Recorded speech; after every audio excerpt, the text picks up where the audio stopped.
subtle, but we'll come through when we do the ring. So,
Hey, look, it's that guy. Hey, look, it's a marble texture. Danelli quartzite texture. Sounds fancy.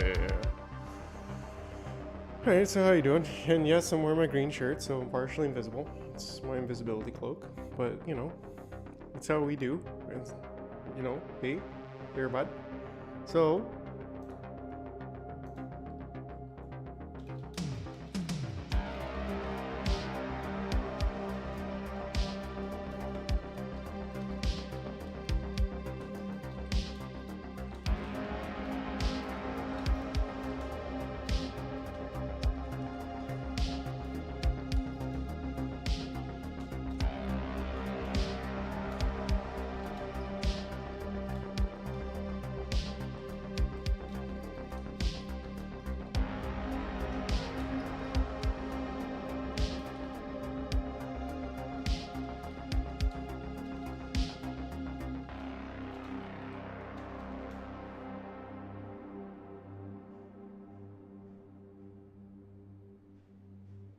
So the Half-Life 25th anniversary stuff was going on, so I have this documentary to watch on Half-Life 25th anniversary. So I don't know.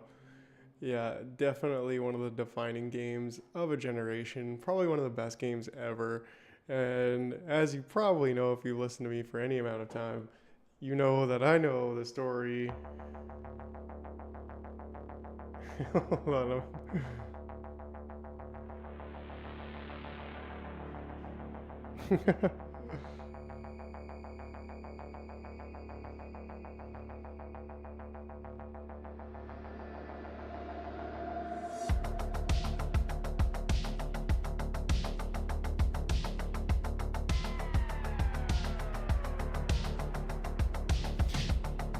The story that Gabe Newell, who made Half-Life,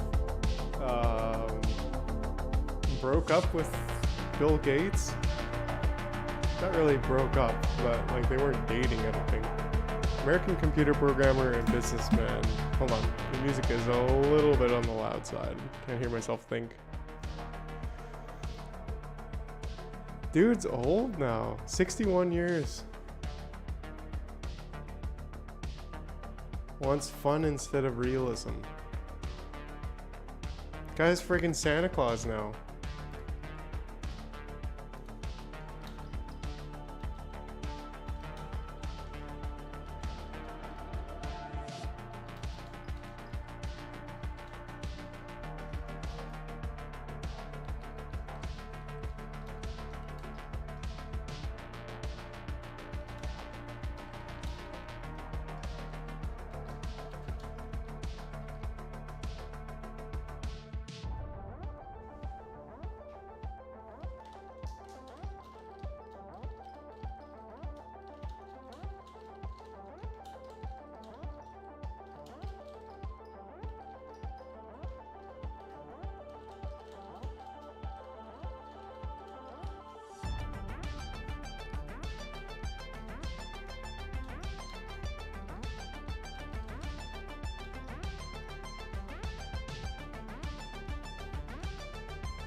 Anyways, like most gamers, Valve also believes video games should emphasize fun over realism. Alright already. Guy looks like Santa Claus. I'm pretty stoked about it.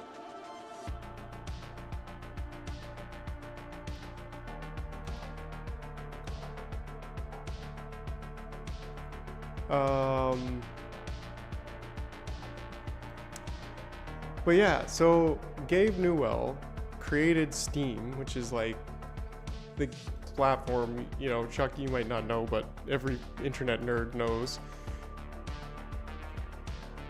Steam is now the platform where you buy games and like where you load your games. It's like a program. I'm trying to open it here. Like you have your games, you open up your library, you got all your games here. You can go to the store here and browse games and like chat with your friends through Steam. And I remember when the first, like, this is when Half-Life came out. This is like one of the best games ever.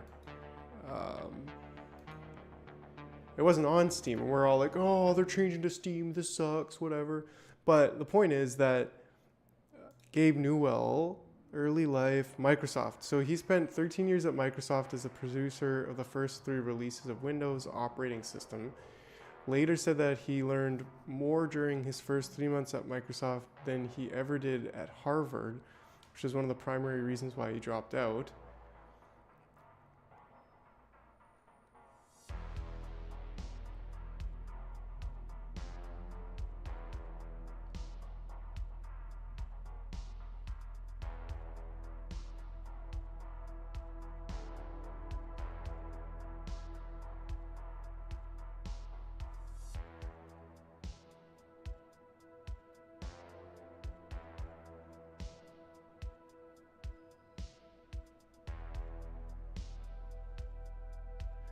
Let's see here. Okay, so inspired by this Michael guy who left Microsoft to work on the game Quake at id, Newell and other employee Mike Harrington left Microsoft to found the video game Valve on August.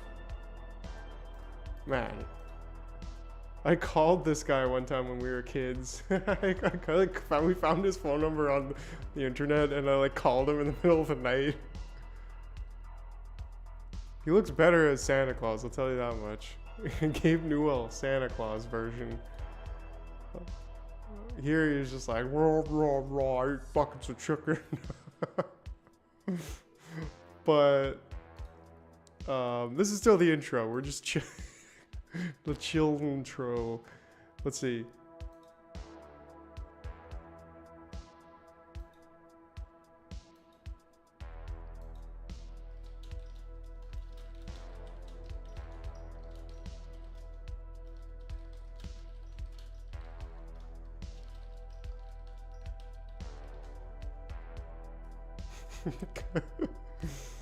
anyways, so I thought, it doesn't really say. Newell gave Valve no deadline and a virtually unlimited budget to develop Half-Life 2, promising to fund it himself if necessary. Meanwhile, he spent several months developing Steam, a digital distribution service for games. By 2011, Steam controlled 50 to 70% of PC games, generating most of Valve's revenue.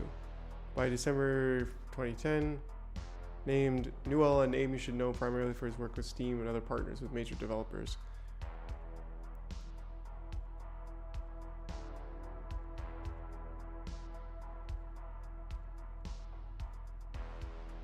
Yeah, it's interesting that it doesn't talk about this, but I'm pretty sure Gabe Newell falling out Bill Gates. I thought there was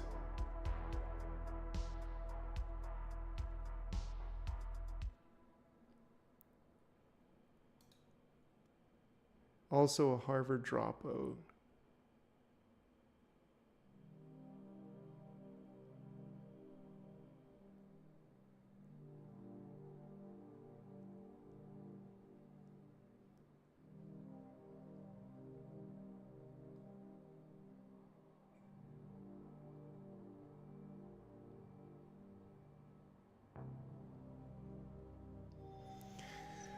But anyways, he created a video game about aliens taking over the planet, and it's just oppressive regimes. It is cool, man. We'll have to play it at some point. It's actually super fun. The VR game, Half-Life game, is the only VR game that's really cool.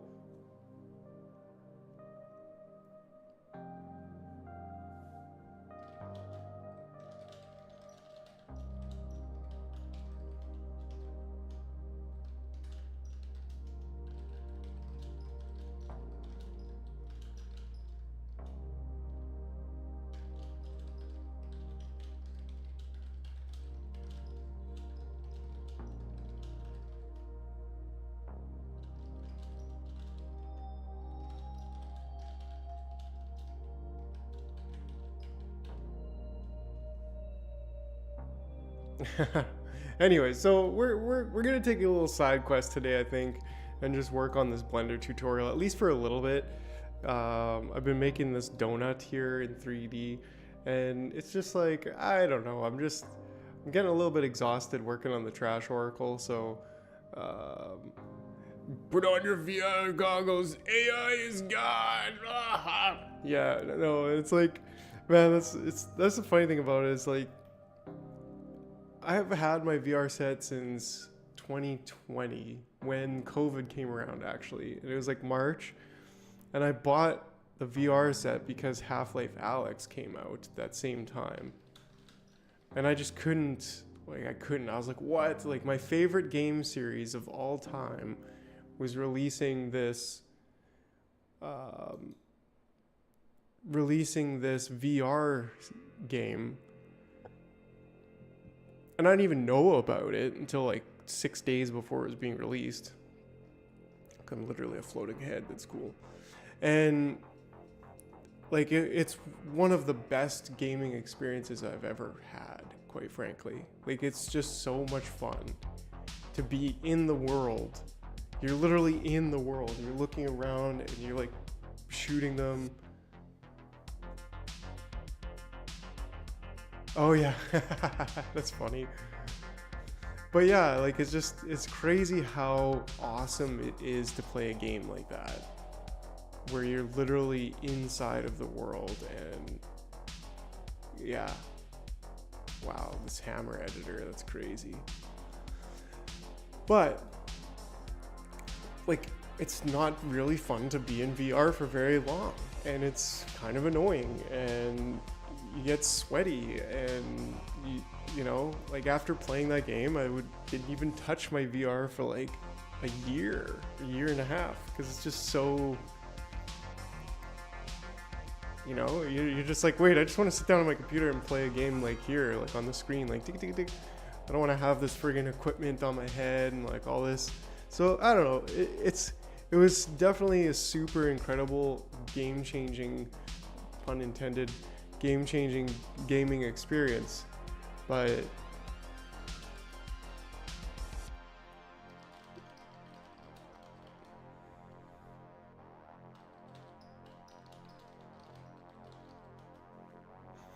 it's not all that. Like I couldn't see people like, well, there are some nerds who like just hang out in the VR world, and that's something I just couldn't understand. I'm like, man, how can you just like hang out with all these other nerds in some digital landscape and just sit around and do nothing? Like just talk to each other, play dumb games. It's like, I don't know. I mean, I guess in some way that's what we're doing right now, but roll it. Jar.Place. Like and subscribe.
Anyways, okay, so we're here. We're gonna make this. We're gonna finish up this donut, and maybe if I'm feeling up to it after, we'll do some other stuff. But I'm enjoying this. Like this is something I need to work on a little bit more too, is my 3D skills, and it's a lot of fun actually. That's what I made the 3D jars in. Back into Blender, where we've got that image texture, we're going to click on Open. Then navigate to... Okay, wait, where did I download this? Or did I download? Did I? I don't think I did, actually. So let's...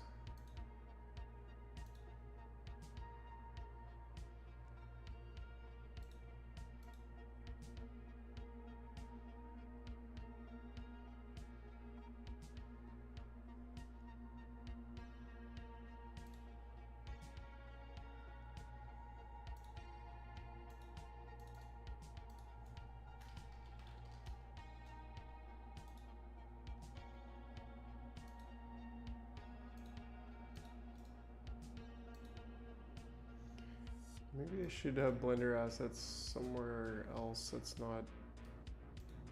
This is a PNG file? Oh, jeez. Yeah, it is a PNG file. It's absolutely huge. Wow.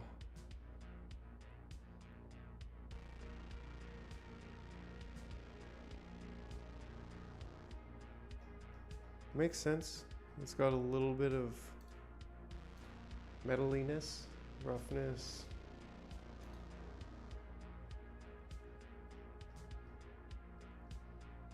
This is 100%. Wow. That's like just that. Anyways, so let's see what we do with this. Where you unzipped it, and then just click on the one that ends with C.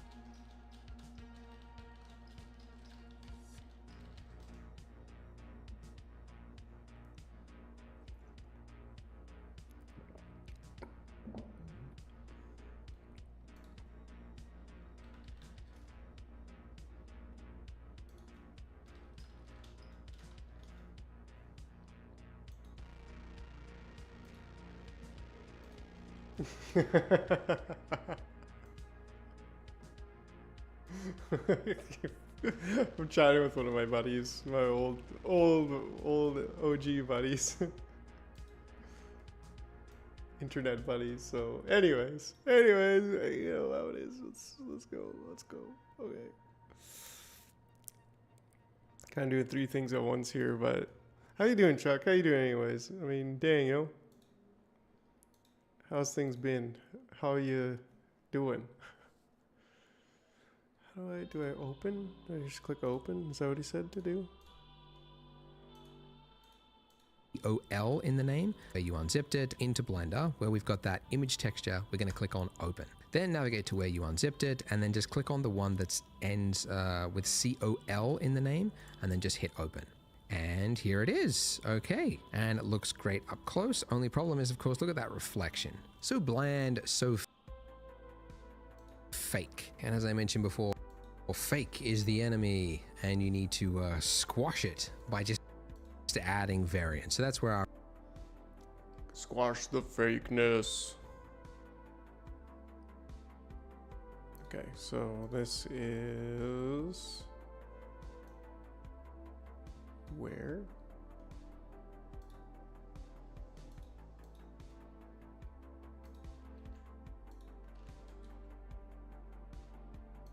This one? Boom.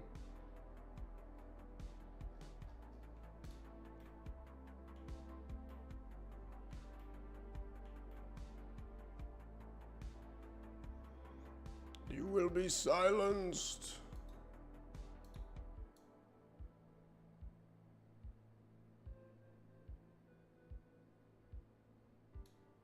How come his looks so shiny?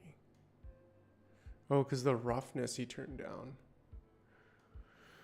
Oh, bro, I'm already 0.169% of the way into the Matrix.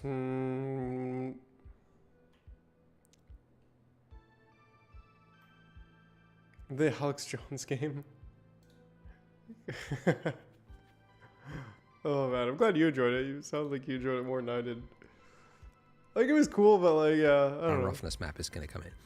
And while we obviously have different tastes, and that's a good thing. But like, yeah, I enjoyed it, but it's like I don't know. It doesn't go that far for me.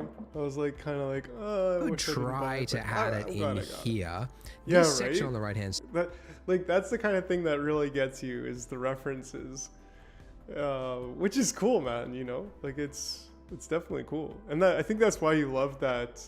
Yeah, that one was actually great. Oh man, that part, like, that really got me with the truckers and everything. Oh buddy, Epstein Island. But yeah, like that's also why you love that Star Wars one so much too, is because it just had like so many references. But to me, it was kind of like, okay, this is kind of cool. Like, I love that there's references, but side, it's actually not where you do most of your material work, because this is kind of like a simplified, dumbed down version. It doesn't really, it gets a little bit complicated when you try and add too many things to it, because there's like too many menus and drop downs and all that kind of stuff. So instead, if you go to your shading tab at the top of the screen there, this will change the layout of the screen to something completely different we haven't seen before. And lots of windows, actually too many. I never actually need this one on the right hand side. So where you just mouse over where you've got the divider and then just right click and then say join areas. And then you want to join it to the left to close it. And then I'll do the same here because I've never needed those on the left hand side. So I've just got my view at the top here and then this one here. And the reason, by the way, this looks different. He says left when he means right, but than what we had before is because this is the material preview, but you can change it back to what we had before by clicking that. So material preview, by the way, it's the same, but you can change it back to what we had before by clicking that. So material preview, by the way, it's the same. It's a rendered mode, but it's using lights, a different light setup. Basically, just an HDRI, which is like a fake kind of light and reflection map, just so that you can quickly preview materials. And really, you could use either or. They both kind of show the material, but yeah, let's use this one. Okay, but the bit that we're looking for is here. So this section here is your node setup, and it's actually an exact duplicate of what we did over here, because this on the right hand side is the simplified version. If you're just doing like a quick change, you might want to use this, but over here, this is what's actually happening to it underneath the hood, right? So you can see as I change this on the right hand side, that is also changing there. So they are linked. So the way nodes work is basically a left to right function. So we start over here with our image texture, it goes into our shader, which is the material for this plane, and then it comes out into a material output, and that's what is fed into the final shader. So essentially we could do anything, like for example, and this is one of the value of nodes, is between these two nodes, we could add another node. Like for example, I could hit Shift A to add, again, same hotkey, works everywhere. And then I could add in like a hue saturation value node. And then I could change the hue of my marble to look blue, right? Or something else. So that's the power of nodes, and you could just keep going, adding in adjustments and everything you want. So nodes, very, very flexible. They do look daunting because they get all these like, you know, squid looking lines going everywhere, but it's very, very convenient, very customizable. Okay, but we want to add something to our roughness so that we don't have a flat single value roughness, which is what that is currently. We want to use that map that we just downloaded. So one, you could hit Shift A and then add an image text this way, but actually we could also just drag out from that input there and then just do a release, and it'll now say, what do you want to add in this input? And we could type in image texture color and then hit enter. Then here, go to that same place that we unzipped it, and then we're looking for the one with roughness in the name. So roughness in the name, and then hit open. Okay, so this is better, right? You can kind of name. So roughness in the name, place that we unzipped it, and then we're looking for the one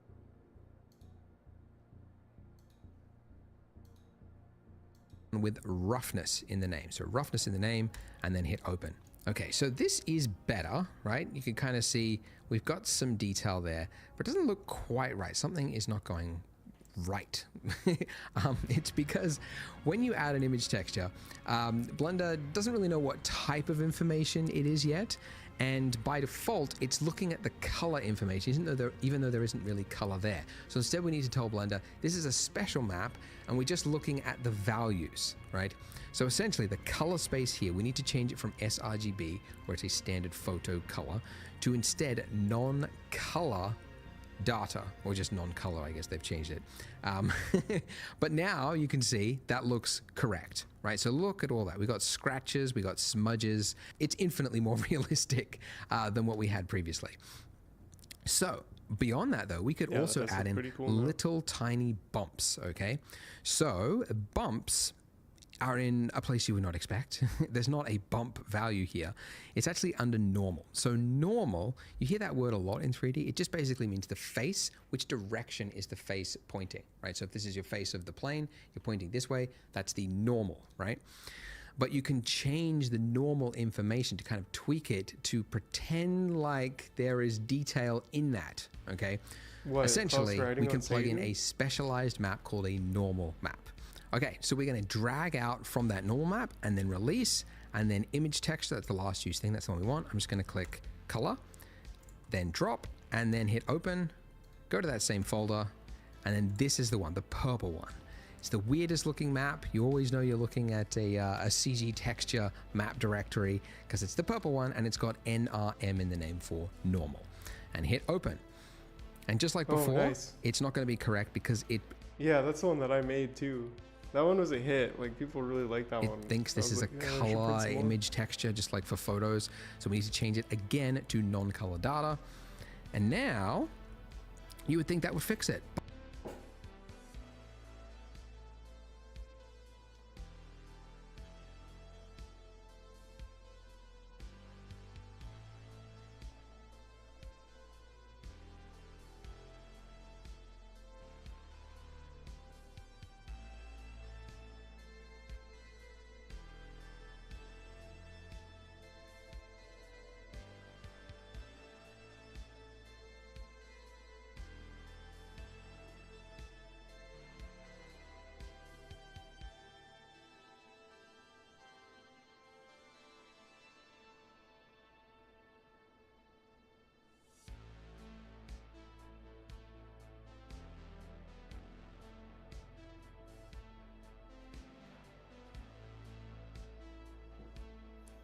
Yeah, you know I know that, bro.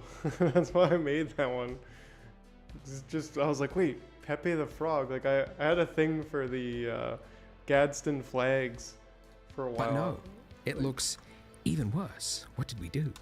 The problem is we need to convert this image texture into something this can read. So we need to put another node in between here. So the node is found under Shift A for add, then vector, normal map. So click and then just drop it here so it highlights between it, and then just drop it. And it will now finally be correct. And if I go full screen with control space, I didn't mention that before, but yeah, control space, and then you can go full screen, and you can see we've got very subtle little chips and divots across the texture along with those smudges, and it just looks way more believable. It means you don't have to worry about this part of your scene. It's just going to work, and you're going to get all that detail for free, and just makes life a little bit just going way more chips. And if I go full screen between it and then just drop it, and it will now finally be correct. And if I go full screen with control space, I didn't mention that before, but yeah, control space, and then you can go full screen, and you can see we've got very subtle little light chips and divots across the texture along with those smudges, and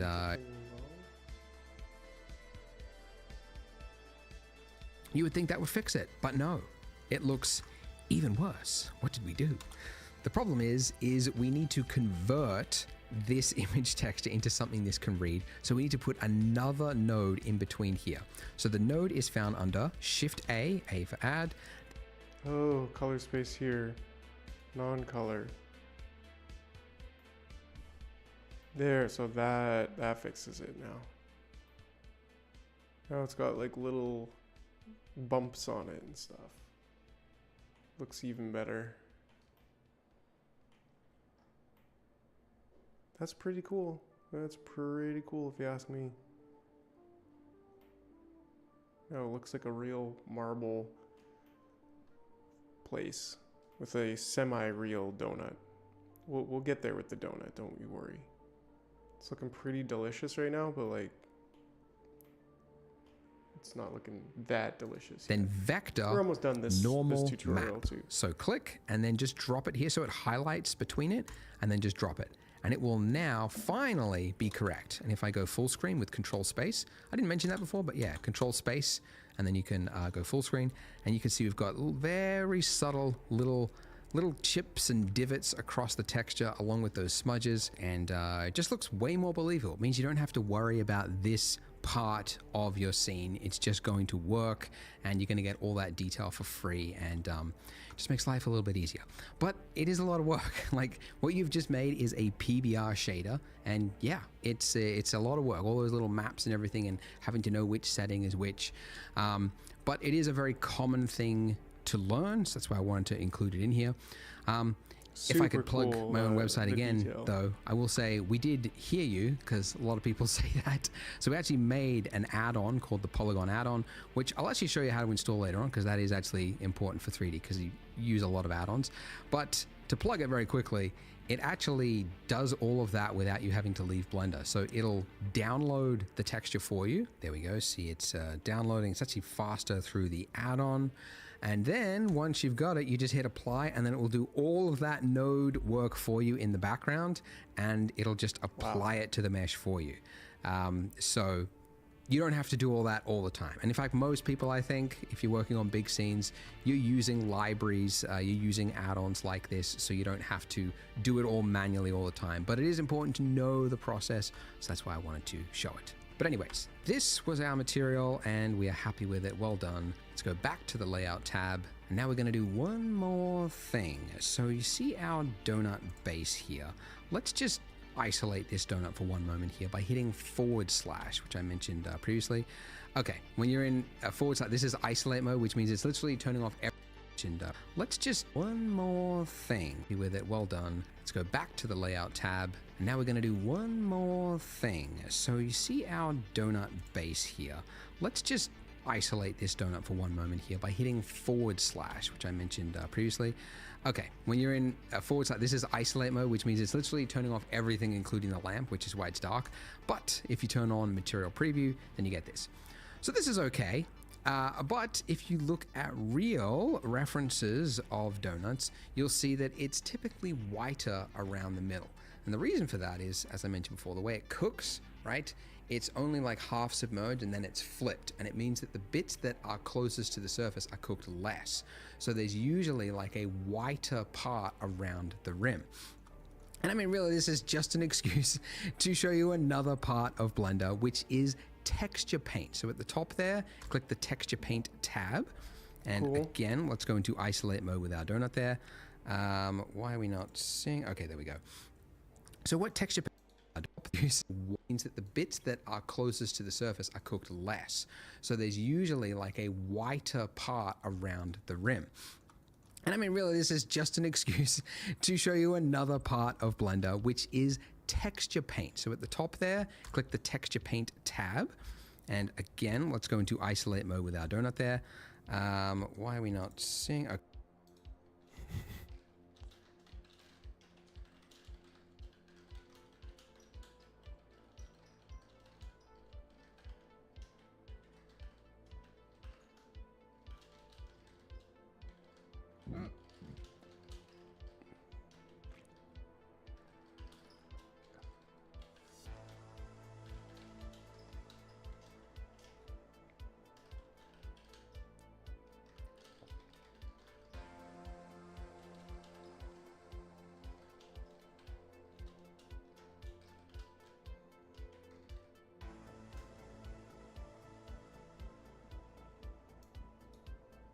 Okay, there we go.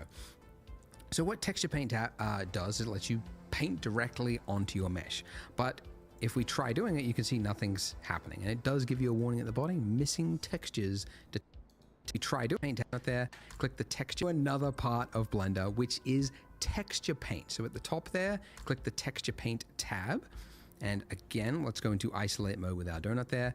Why are we not seeing? Okay, there we go. So what texture paint does is it lets you paint directly onto your mesh. But if we try doing it, you can see nothing's happening. And it does give you a warning at the bottom, missing textures detected. So to paint, you're painting into an image, and the image doesn't exist yet. So we have to give it one. So go to the material tab, and then here where we got base color, we set it up as yellow, but we're actually just gonna override it now. So click that little yellow dot again, and then say image texture. So now it's black, doesn't have an image. So, and instead of clicking open, we're gonna click new. So we're gonna be creating a brand new image, and let's call this donut base. We could make this higher res if we want, but don't. This is more than enough for a donut base, that's fine. And this will just save us time. The color, this will just fill the, it'll fill the image for us with a flat color. So we're just gonna go for something pretty similar to what we had before, a nice yellowy color like that. And by the way, make sure you're all the way bright, otherwise your donut is gonna be a little bit dark. So yeah, there we go. All right, and then hit OK. And once we've done that, you should, I mean, it should be over there on the left-hand side, but if it doesn't pop up, you can just select it from the drop-down donut base, and there we go. So now we're in this state. Look what I can do. Base, and there we go. So now we're in this state. Look what I can do. Down donut base. It should be over there on the left-hand side, but if it doesn't pop up, you can just select it from the drop-down donut base, and there we go. So now we're in this state. Look what I can do. Look what I can do. Ooh, fancy. Fancy donut base. I don't know why I said it like that. Well, we can paint directly onto our mesh. So to understand this, because it's kind of weird, you can also paint directly over here. And you might be thinking like, well, how does it know, like, how do I know which part over here is actually going to be painted over onto the donut there? You might not care, but it's actually good to understand how it works. So basically this mesh here, it has to be unwrapped over onto this left-hand side here, because that's the only way to have a 2D texture, 2D flat image, because that's the only mesh here. You might not care, but it's actually good to understand how it works. So basically this mesh here, it has to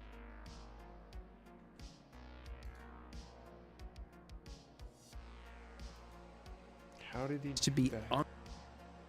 It's actually good to understand how it works. So basically this mesh here, it has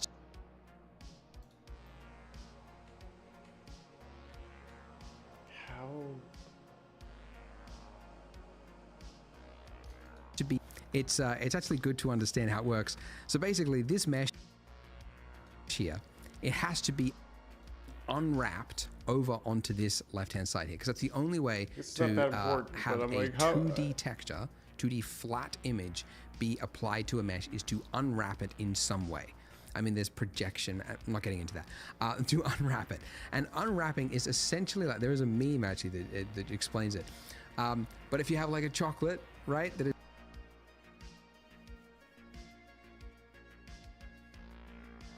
That's actually pretty brilliant. We're over here learning about Christmas chocolates and UV unwrapping or whatever.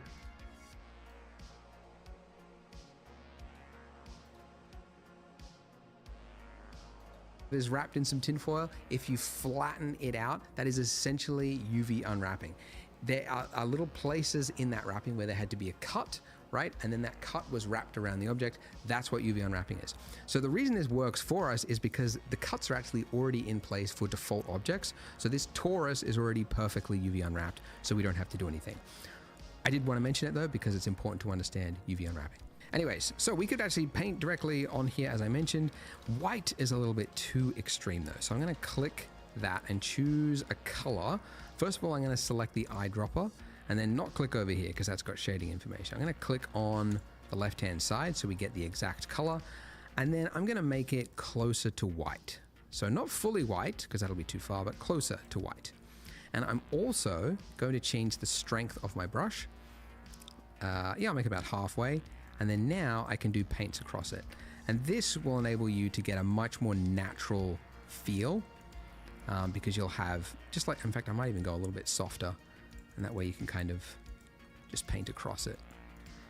And this is very forgiving because we've got icing that's going to go over the top of it. But that's good.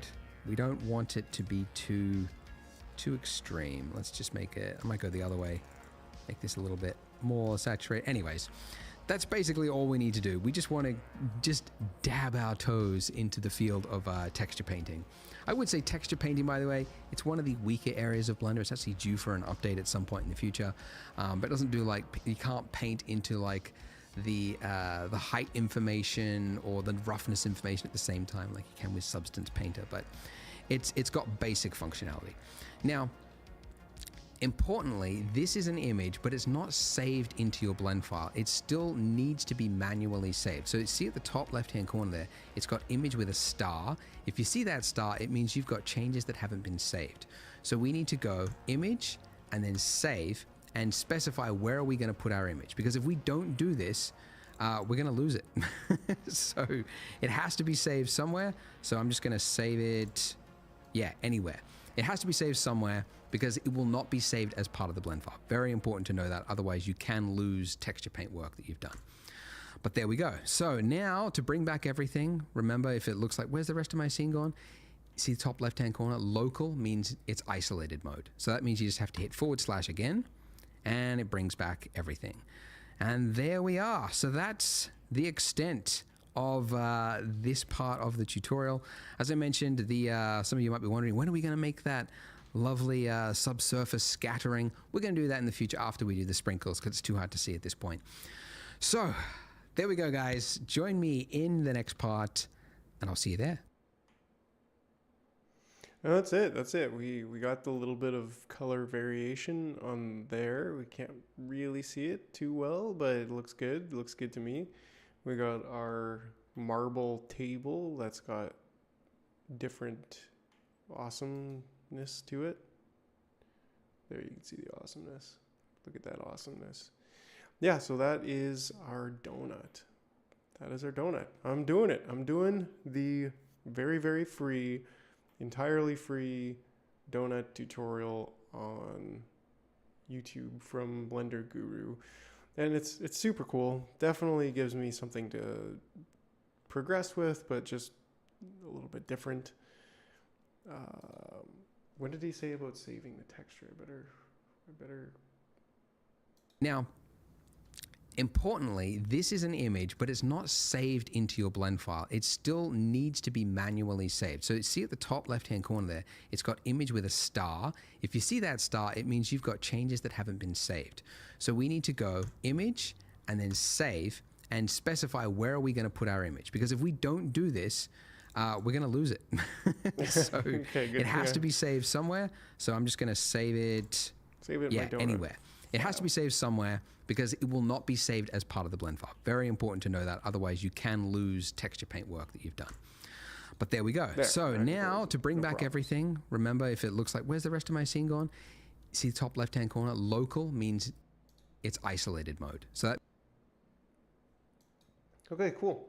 So that's it so far. That was fun. That was fun. It was a nice little expedition, side quest, if you will. And here we got our trash oracle. I think we need to make a proper background for her. That could be something we do. We also need some tunage. We need some tunage. We could just do the same tunage again. Should be fine. And yeah, I think we also have a list.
Basically just what we've got. except like more detailed. Like I just made like a sidewalk here, and then there's gonna be some walls up the back. So just like basically like just a basic back alley scene.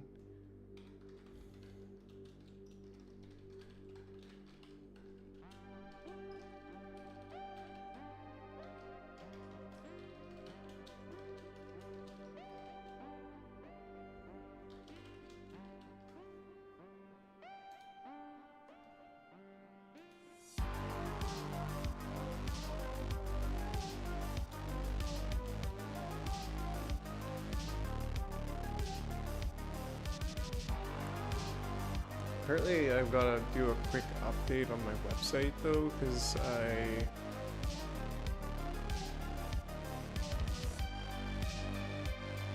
apparently have a broken link.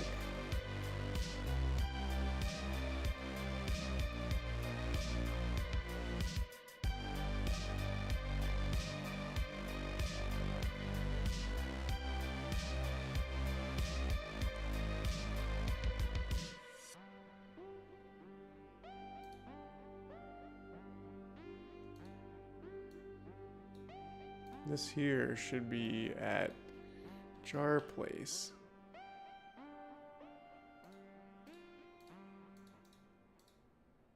Oh, of course, but then that breaks it, I guess.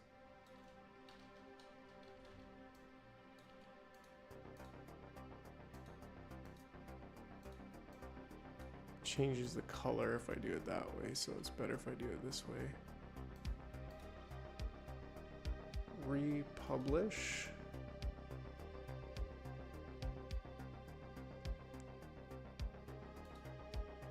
Try it on here too.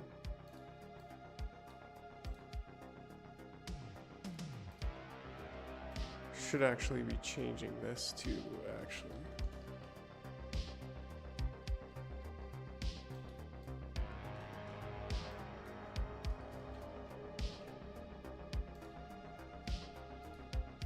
I think it's universal, yeah. Cool, cool, cool.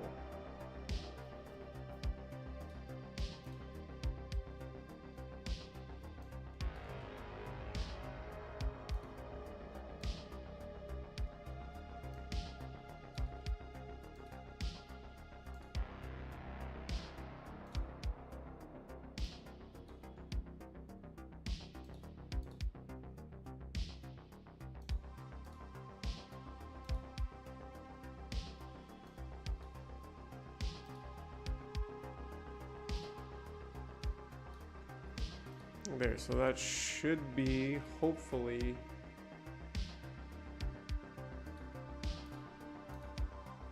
all of them fixed. This one works. These go to the same place, which works. This works. And I think that's it. I should really update the site at some point. I gotta change these. I don't need all this crap down there. In fact, I think I could just do a quick change on that. I could check it out on my phone.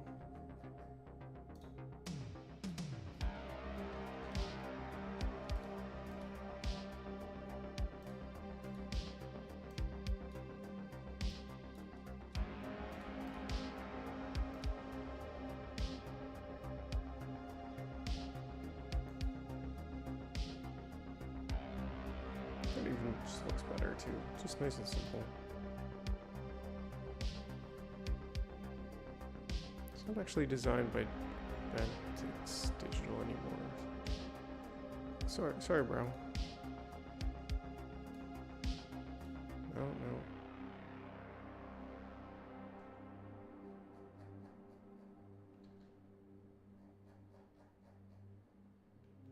That should be fine. Let me preview this. Yeah, it doesn't.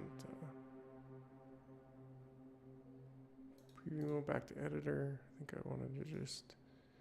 No, not remove that whole thing, but this section could probably be smaller. Anyways, not important.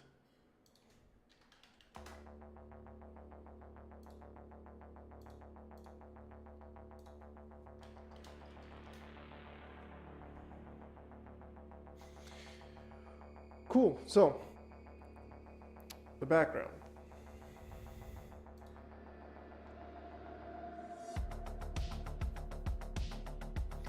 Once we're finished this, we're gonna do some serious trash workling on Omegle. Hopefully we can finish this week. I wanted to have all the characters done, but there's no way. Like, I don't have that kind of energy.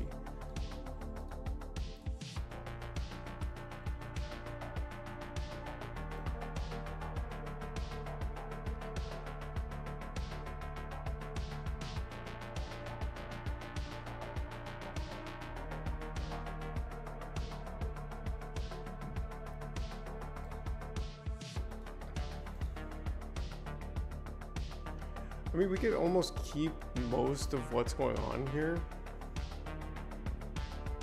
Nothing wrong with it. Except the trash kind of stuff here. I don't know. I mean, like, let's just see if we could kind of replicate the background.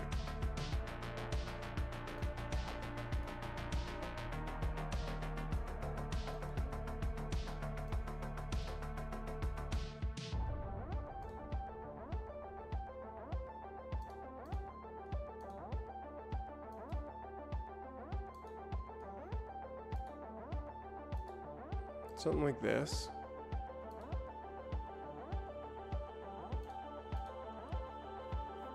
Give it a little bit of gray, kind of a darkish gray.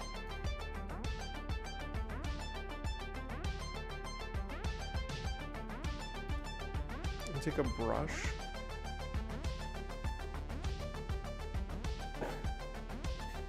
Take a brush and hold on.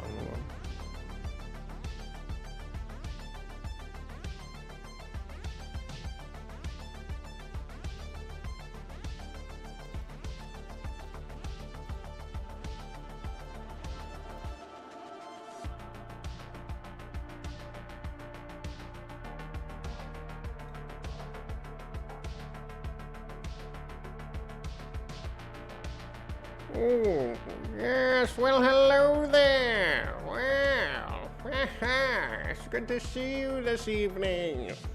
Yes, oh, my name is the Trash Oracle. Yes, what? You've never heard my name? Well, how about that? Yes, well, it's about time you hear of me. Yes, I'm the Trash Oracle. 3,500 years old, this old pile of garbage. Yes, wow. Well, yes. Let's see here. Well, I'm getting an intermission. What? Ooh, yes, okay. Well, yes, it seems that you have no future. Yeah, sorry about that. Yeah, sorry. I saw into your future, and well, it's not good. Yes, no, I'm not sure, and you might not last more than a couple weeks here. Yes, might be kind of grim, but you know, you could always become a pile of garbage like me. Yes, okay. Well, anyways, it's been good to see you, and whoop.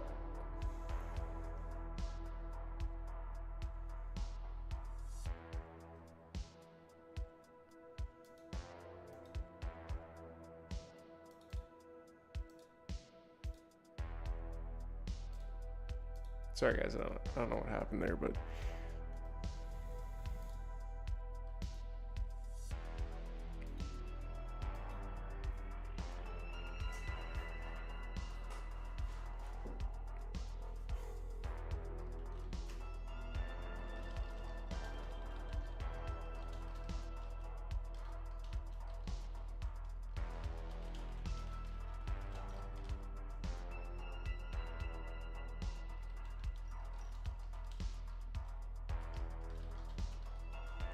no, I don't think Omega will shut down.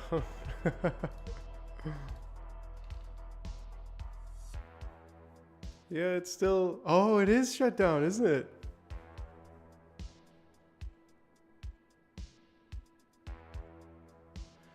Dude, no way.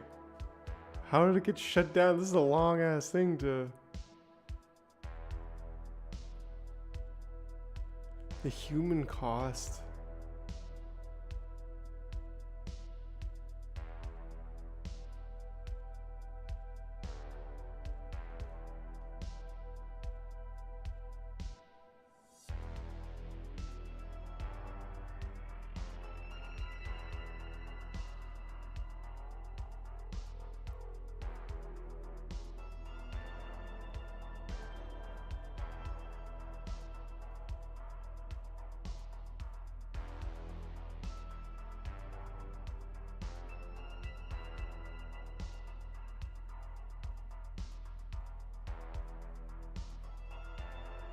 What? Somebody had...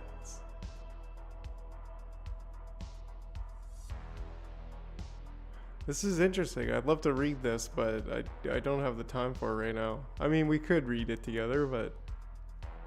Of all tyrannies, a tyranny sincerely exercised for the good of its victims may be the most oppressive. It would be better to live under robber barons than under omnipotent moral busybodies. The robber baron's cruelty may sometimes sleep, his cupidity may at some point be satiated, but those who torment us for our own good will torment us without end, for they do so with the approval of their own conscience. From the moment I discovered the internet, it was a magical place.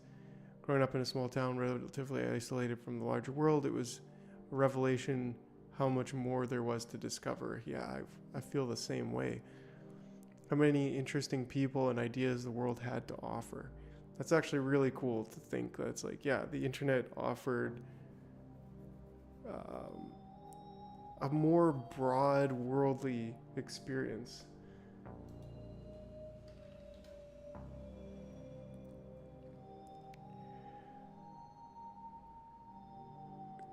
As a survivor of childhood rape, I was acutely aware that anytime I interacted with somebody in the physical world, I was risking my physical body.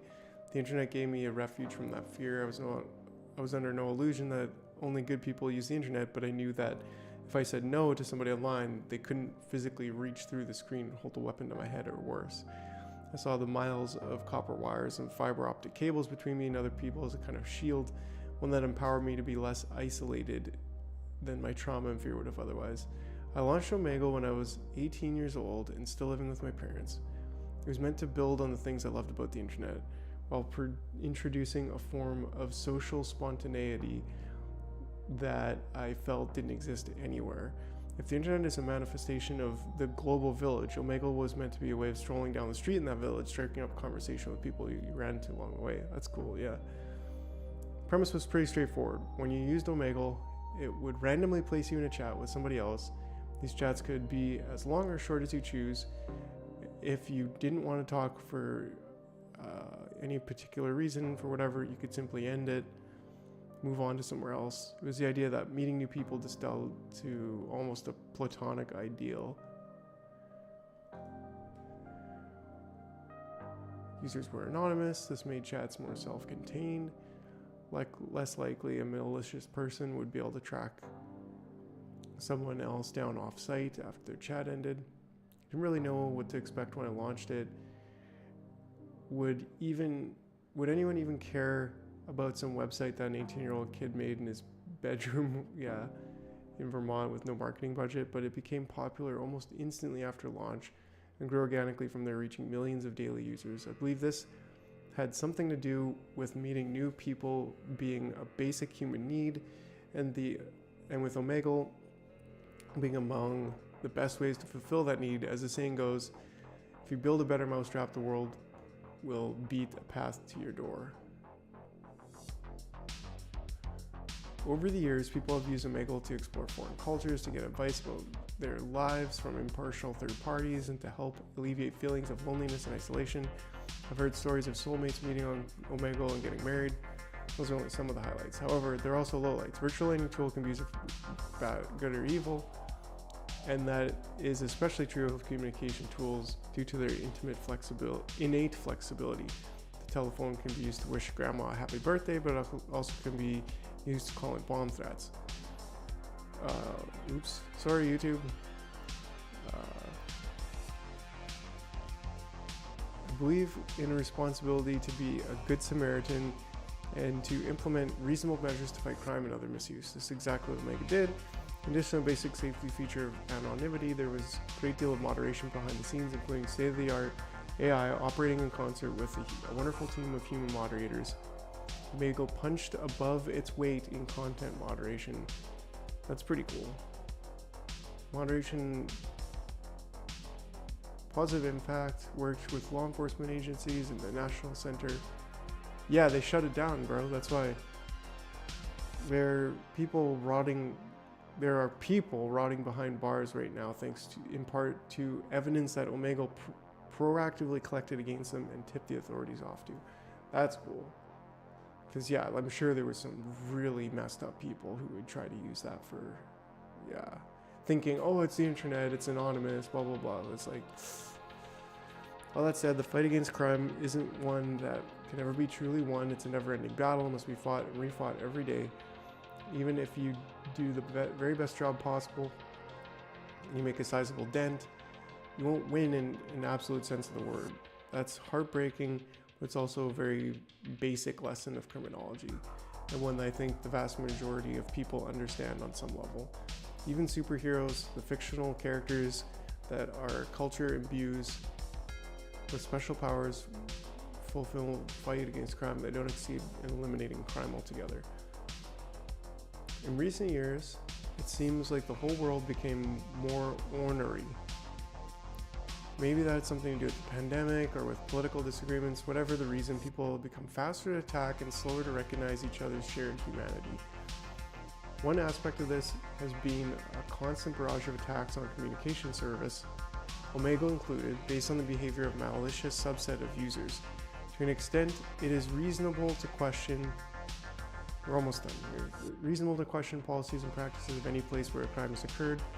I've always welcomed constructive feedback, and indeed, Omega implemented a number of improvements based on such feedback over the years. However, the recent attacks have felt anything but constructive. The only way to please these people is to stop offering a service. Sometimes they would say so explicitly and avowedly. Other times, it can be inferred from their act of setting standards that are not humanly achievable. Either way, the net result is the same.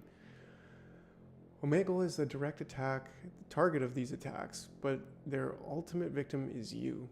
All of you out there who have used or would have used Omegle to improve your lives and the lives of others. When they say Omegle shouldn't exist, they are really saying that you shouldn't be allowed to use it, that you shouldn't be allowed to meet random people online. The idea is anathema,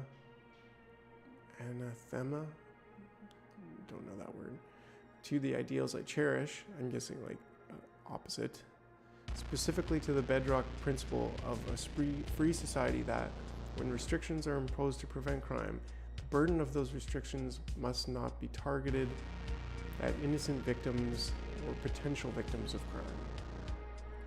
Consider the idea that society ought to force women to dress modestly in order to prevent rape. One counter-argument is that rapists don't really target women based on their clothing, but a more powerful counter-argument is that, irrespective of what rapists do, women's rights should remain intact. If society robs women of their right to bodily autonomy, a self-expression based on the actions of rapists, even if it does so with the best intentions in the world, then society is practically doing the work of them. Yeah, so that's true. Fear can be a valuable tool guiding us away from danger. However, fear can also be a mental cage that keeps us from all the things that make life worth living. Individuals and families must be allowed to strike the right balance for themselves based on their unique circumstances and needs. A world of mandatory fear is a world ruled by fear, a dark place indeed. I've done my best to weather these attacks with the interests of Omegle users, the broader principle in mind. If something as simple as meeting random new people is forbidden, what next? That is far and away removed from anything that could be considered a reasonable compromise of the principles I outlined. analogies are a limited tool, but in a physical world, analogy might be shutting down Central Park because crimes occur there. That's a good point. Or perhaps more provocatively, destroying the universe because it contains evil. A healthy, free society cannot endure when we are collectively afraid of each other to this extent. Unfortunately, what is right doesn't always prevail. As much as I wish circumstances were different, the stress and expense of this fight, coupled with the existing stress and expense of operating Omegle, the fighting its misuse are simply too much. Operating Omegle is no longer sustainable financially nor psychologically. Frankly, I do not want to have another heart attack in my 30s. Dang, yo. The battle for Omegle has been lost, but the war against the internet rages on. Virtually, okay, and I read that part already because I always read the last part first, apparently. But yeah, so I guess people just piled on, dogpiled on, and said, what was the random video chat, webcam roulette, chat spin, read Izzy.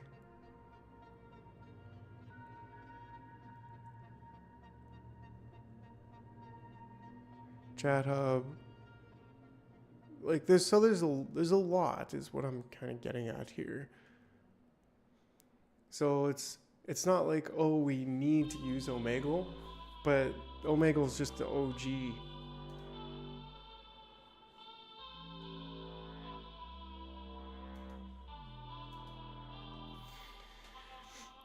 Yeah. So it would have been cool to use Omegle because that's obviously OG's F, but yeah, dang, yo.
Crazy.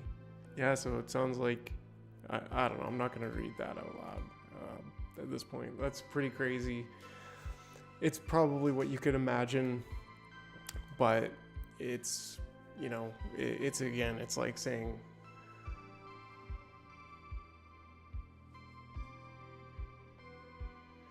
yeah, that's a good point. It's a good point, Ground Flyer. Because it's like, man, you have to accept that you're over a certain age, and even if you don't, it's like, you could argue that maybe there should have been an age selection button and it only matches you with people your age within 5 to 10 years. But I don't know, that's also like limiting freedom. It's like, man, it's a chat program. The parents and guardians are more culpable than the Omega platform. That's the way I see it. It's like, okay, if this stuff happened and you're suing the Omegle platform, would you sue your parents then? Like, the parents should actually be...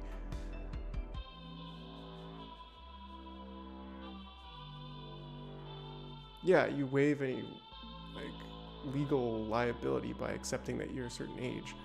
But also, like, yeah, it's clear to me that the parents are more responsible at that point than Omegle is. Like, come on, what are the Guardians doing? They should be sued. They should be paying Omegle for something like this. That's the way I see it. Like, you're letting your kid who's 11 years old on Omegle, like that's frankly insane. So, anyways, sad news from the world of Omegle, but what can you do? You know, you can just keep on keeping on, I guess. I have absolutely no idea how I'm gonna do this, but we'll figure it out.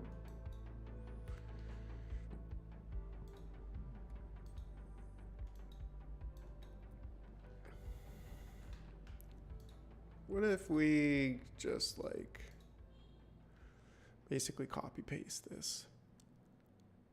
Right? Am I right or am I right?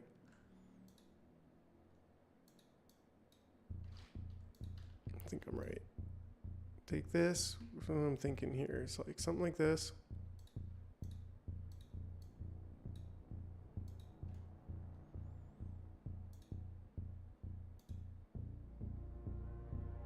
Let's make this invisible for a second. Direct select this. Where is this? This is in here.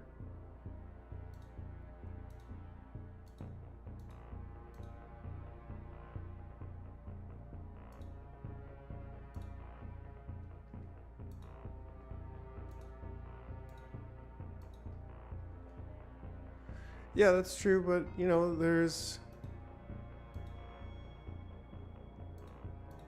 hope still. Hope is not lost with the Omegle streams.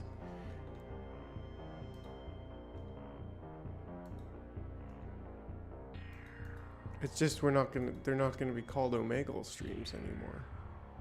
They're gonna be something different.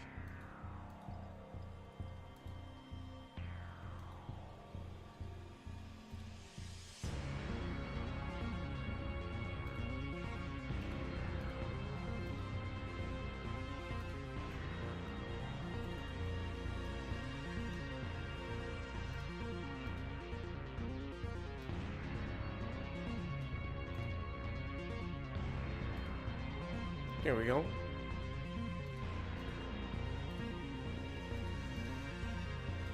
So that's basically all I wanted, except like there's nothing wrong with this. This part actually looks great. Let's make this the concrete, the ground. Let's just call it the ground. Let's call this the we'll just keep it in there for now. Well, we can just go here. Remove that. We got the ground. And then let's take something like this. Maybe make this a little bit darker. And maybe do some kind of effect here to warp it. Wave warp. Inflate, squeeze, twist. Let's try a wave warp on it. Can we get a preview?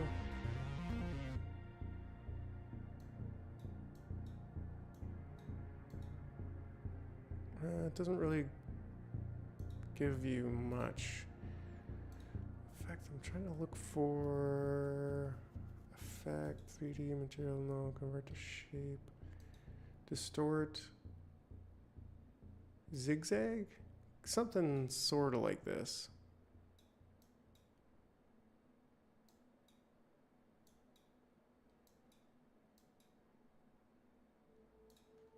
And then what if we do the effect again? This will apply a new effect, yeah.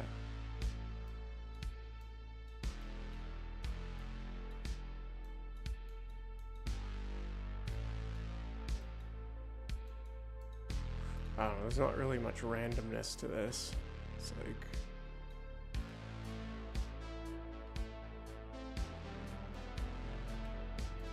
Okay, cool.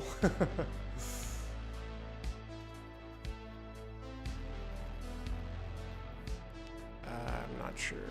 sure about this.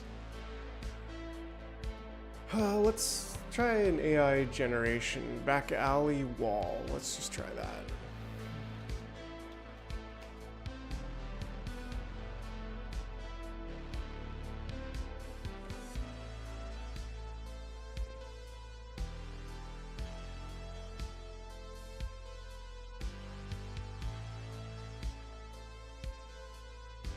Okay, this looks like absolute garbage.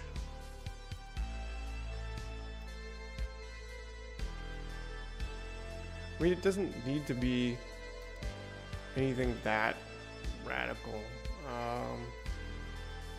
Let's type in cartoon back alley. Just get some ideas here.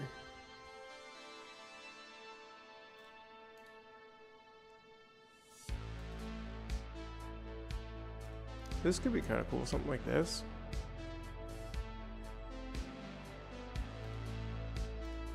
We could even just type in brick wall. Cartoon brick wall. And while that's happening, I'm gonna pour the last bit of my coffee, so give me 1 second.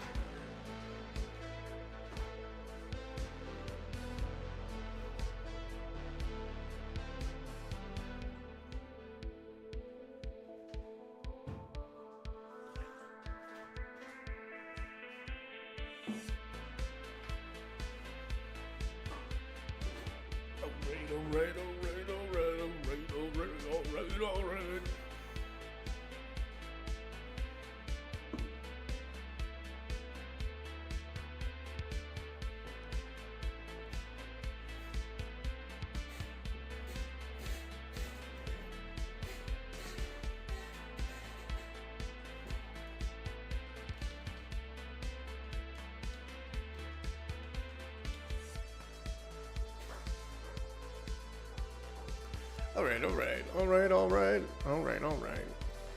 So now something like this could kind of work. I'm thinking cartoon brick wall, patternable, tileable.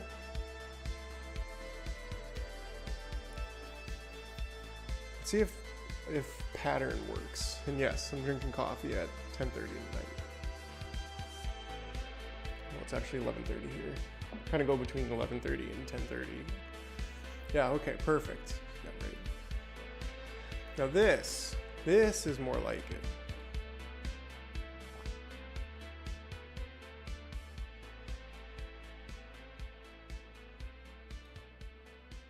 Like if we just took this, move it down to about here, and grab this, move it here.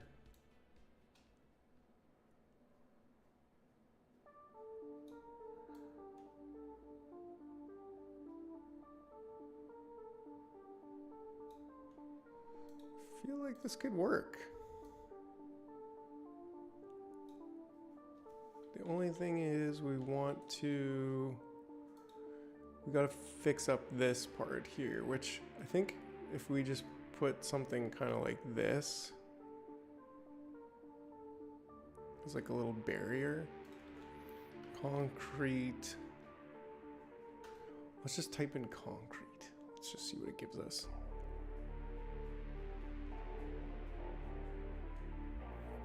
This way I don't have to create anything, you know, I can just type it in the computer will do it, you know. Why even bother trying to do anything anymore? I mean, that sounded depressing. Sorry, guys. Why even bother with anything anymore? It's all just a joke. It's all just a game. I don't know what this is supposed to be. Like, if we just use this in like this kind of a shape. Looks terrible. What if we just kind of like did a little something like this, something like this, something like that. Close it up there. Maybe give it a little bit of a pattern. Do I have any patterns? Where are my patterns? I don't know why I look at it. Just kind of like that. Just kind of like that word right now. Pattern. Give me a padding. Give me a padding? I don't know. Jive? I don't think that's the right pattern. Yeah, Alyssa, I don't think that's the right pattern either. Golden ring. Can't say I'm liking any of these base patterns.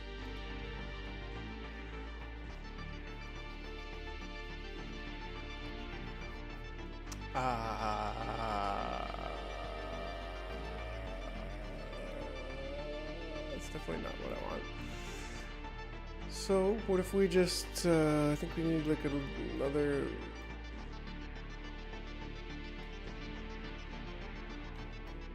little bit of difference here in the shape of it. A little bit of a stroke. Sure, that's fine. That's all we need, really.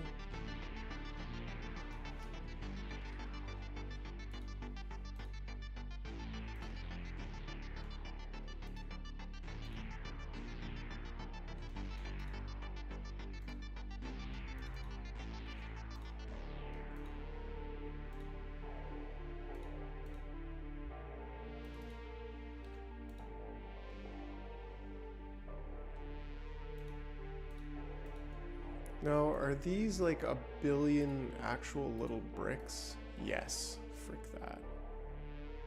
So what we need to do is go into here and essentially just delete all of these, I think.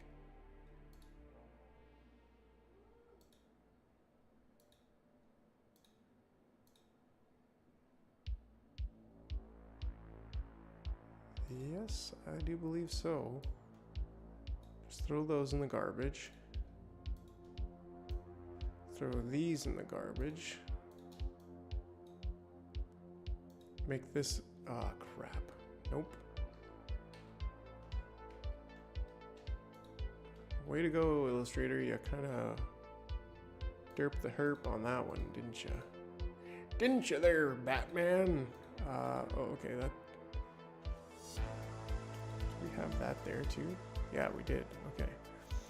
That's fine. We're making progress. It's slow and steady, but we're going to have a background here right away. This is going to work. It's going to work great. So I think what we could do is edit anything with this color. Global edit, appearance, start the global edit. Can't find... Okay. Yes, you can. Okay, another way we can do this is by taking everything in this layer and using the Pathfinder tool to cut everything out. Or the Shape Builder tool to just subtract everything. Just gotta click on every single one of these. So that's kind of one way to do it.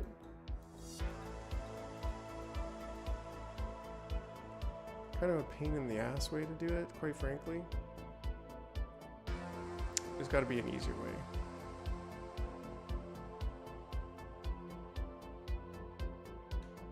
I just want to change the color. That's what we're trying to do here. So if you're with me on that, just take all of these, put them in that group. And then take this and subtract.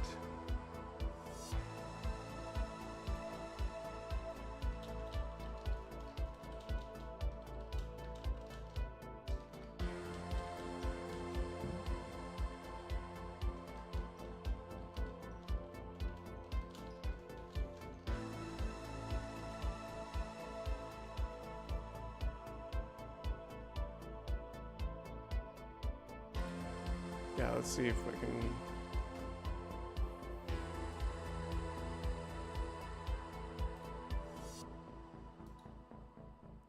It's not too far back to find that other video. Yeah, it's the last video that I posted 7 months ago. So that one was pretty good. 10K views. Heck yeah, Christian Freeland. Still 4.9 for Justin Trudeau. Oh, those were good times. Those were good times. 11 months ago now. We'll get back to doing these, but yeah, the Trash Oracle Omegle. Good times. What could you tell about the future of this world? That's a good question. Let me see. Wow. Whoa, geez. Whoa. Oh. Okay. Building it. Well, it says here that we're in the middle of a transition. Yes, there's a great transition happening. Anyways, I'll leave that for you to explore. We're gonna get this. I think if I just subtract minus the back, no, minus the front is what I'm trying to do.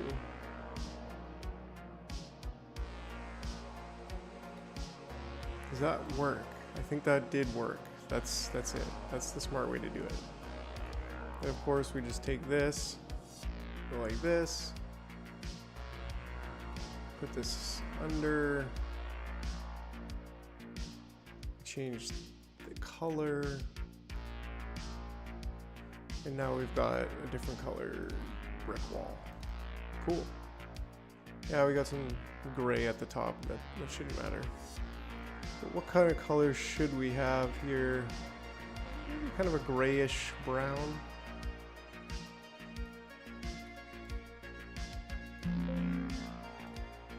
Let's see if we can just delete. That should help.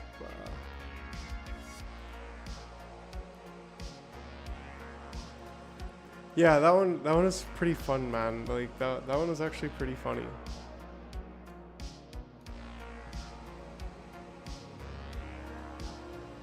Let's watch it. I can read your future from yesterday's newspaper. Okay. Well, let's see what it says here. I did clip it, but let's see. Are you a Scorpio by chance? I'm an Aries. My birthday was 2 days ago. Wow, happy birthday. Wow. It says you should become a Scorpio if you can.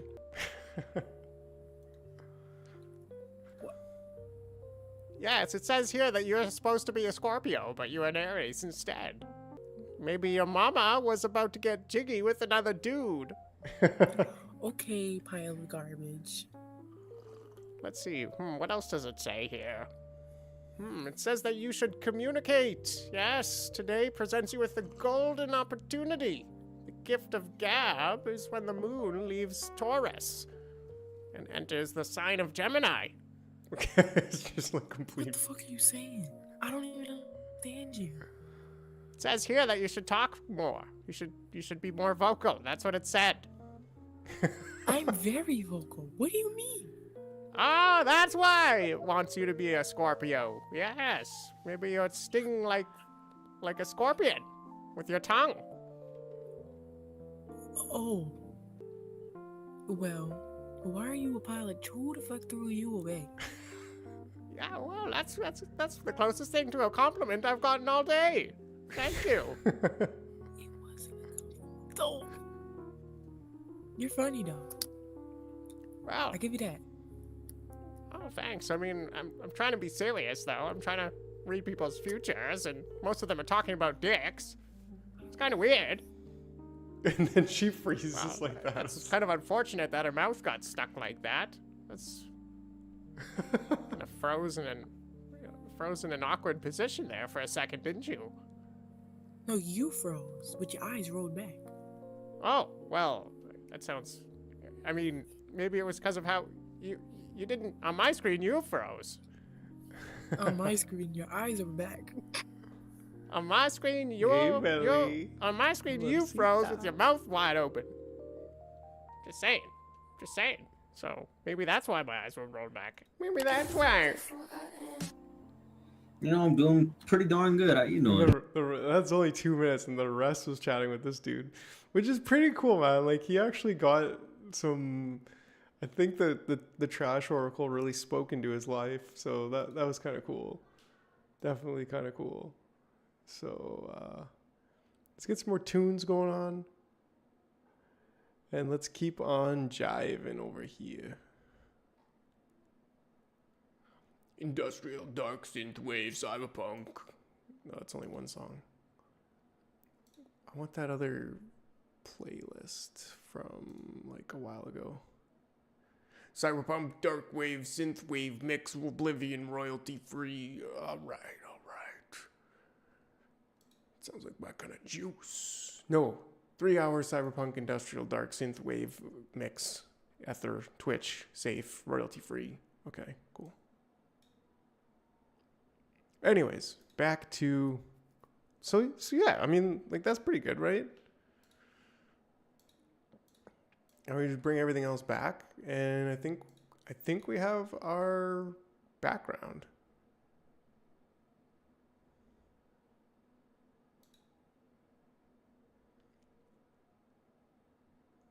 Waiting for printer connection. No, I'm not printing anything.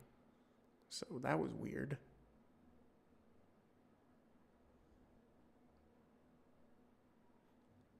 Cool. I think it's going to work. Now, of course, we just need to move the actual background, which shouldn't have a whole bunch of different things, but it does. So this should go like over to the side here and be somewhere kind of like this. And then that should be a full-on background. We should have everything we need. Perfect. I think it could go down just a little bit. Hey, where's our tunes? I thought we had tunes going on. Oh, I muted this.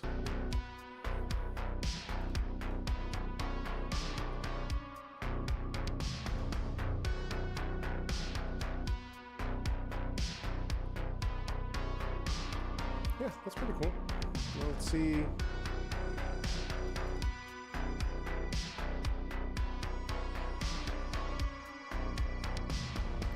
So why is it that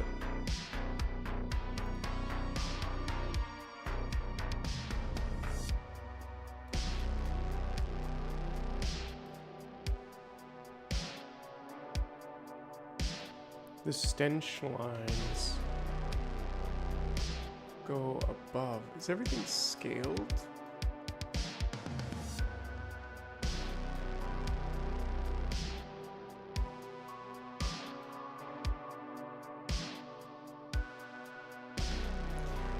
Good call, good call. We need some graffiti on the wall. Very good call.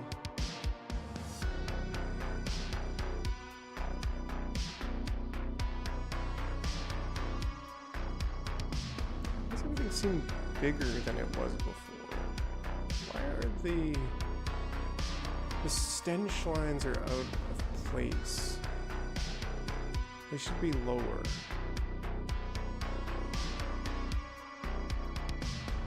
They were like here before, I think.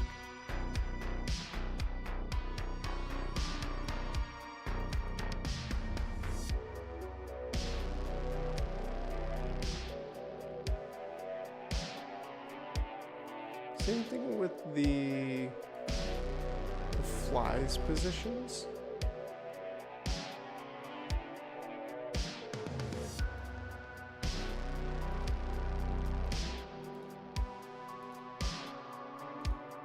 Yeah, the flies positions are completely different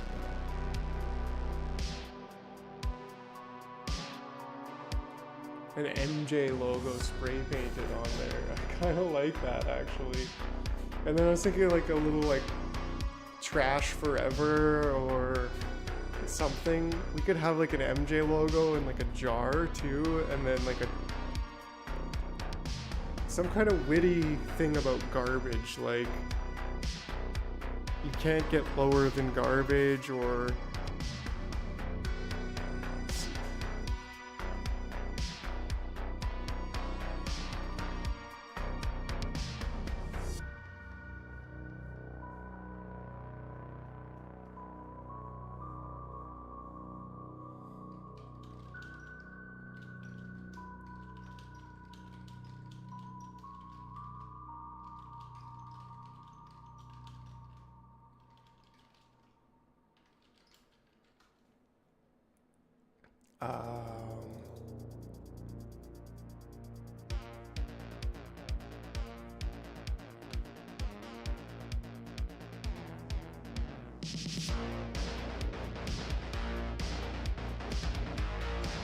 Alright, let's give this a try. She spills.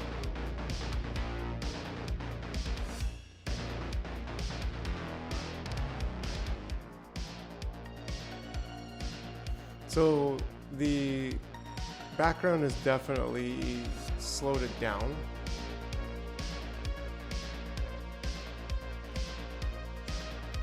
That's fine. I think I know how I can fix this. Artboard, trash oracle.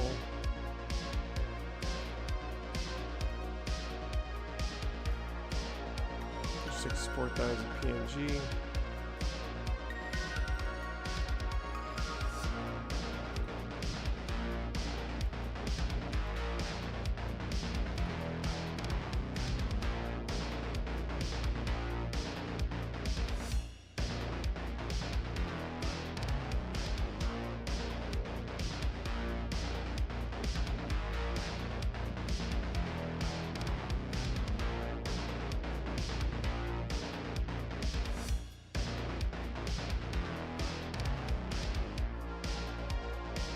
Import.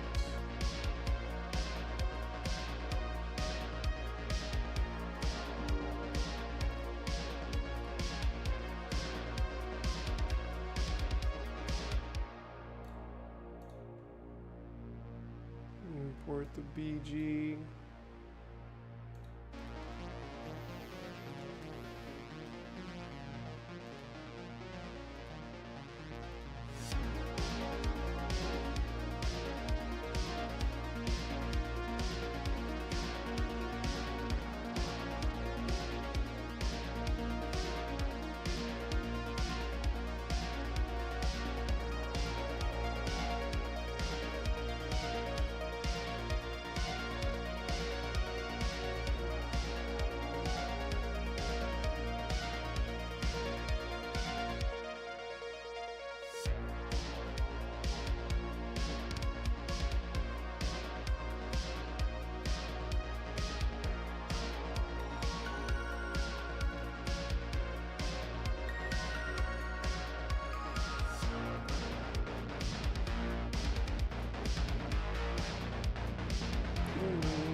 There we go.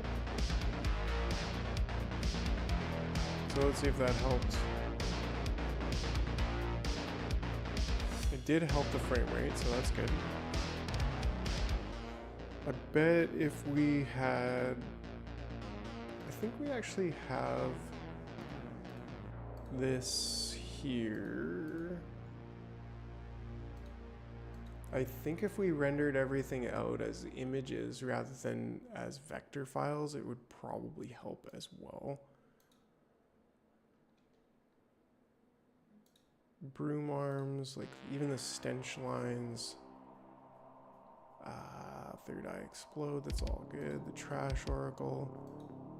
So she's got the spill 86. Where does all this stuff come from?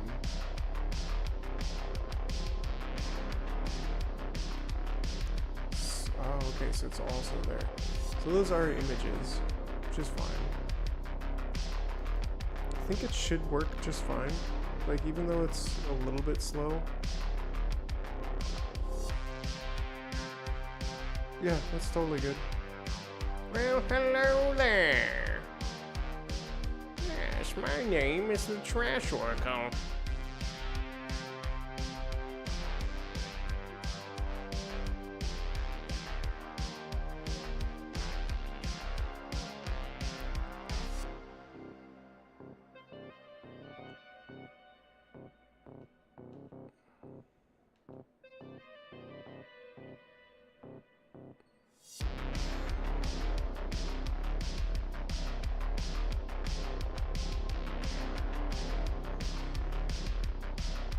still only getting, yeah, like 20, 15, 14 frames, whatever. That's not bad. It's a little choppy, but that'll do.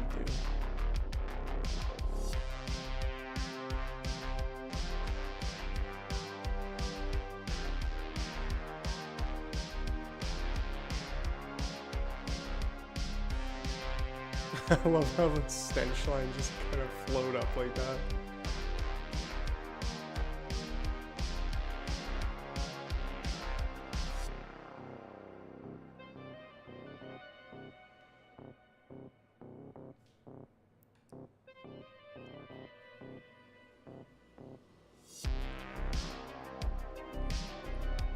So if we did make some graffiti,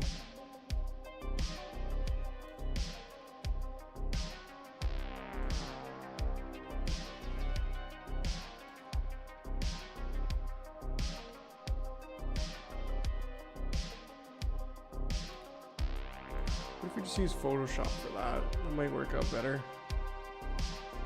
Might work out worse, I don't know, but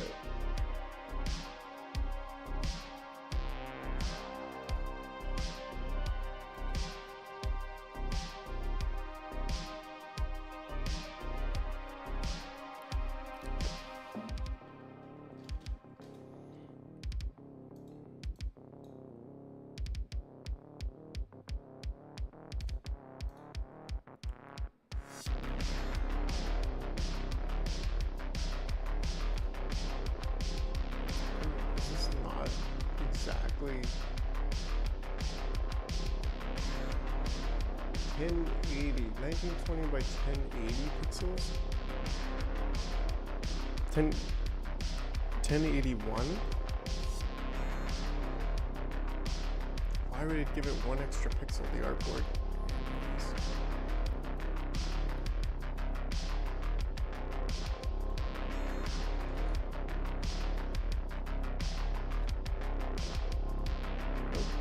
That. Okay. Let's give this a quick save.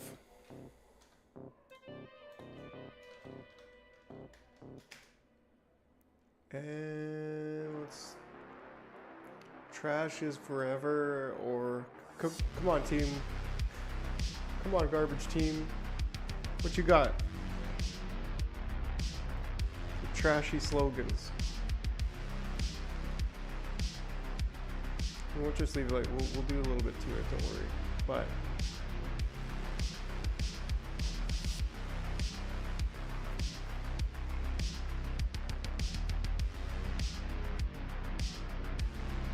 a bunch of Leslie's products. Yeah, that would have been great actually. It's a good idea.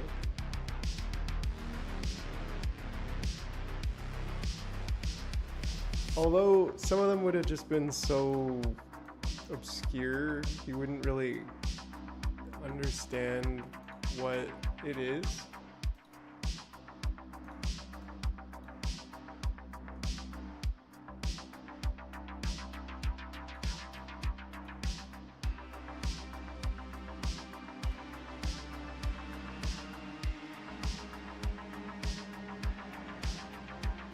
Crap. Do we just turn this on and turn everything else off?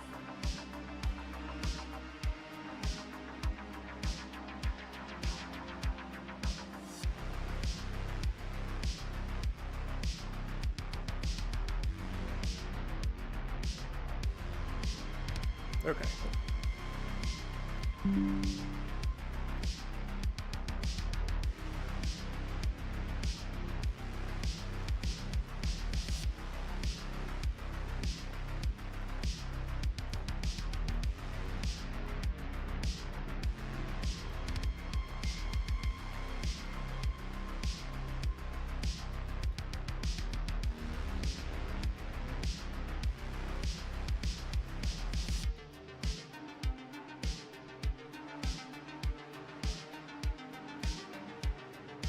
So then this, how do we change this?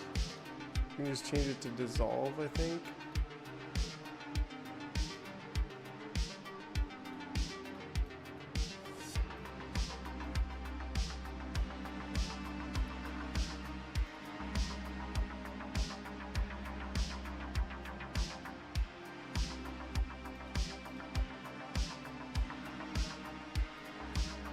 Gives it a little bit of that, but I think we can do better by maybe making it larger.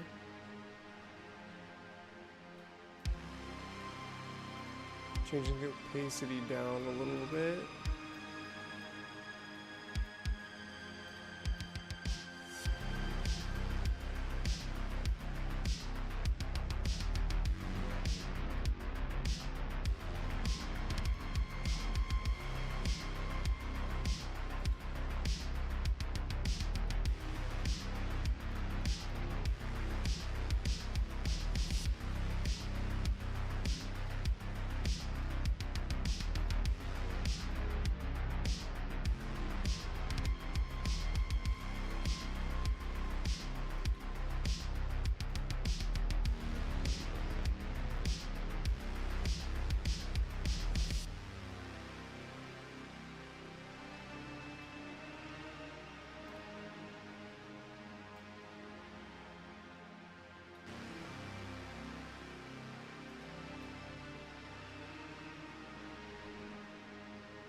Then with this one, if I just rasterize this, do I still have to have this?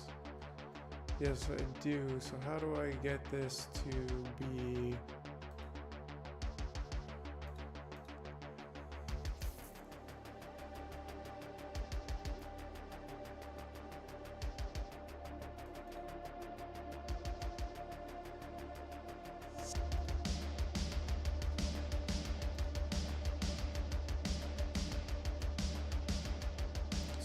better.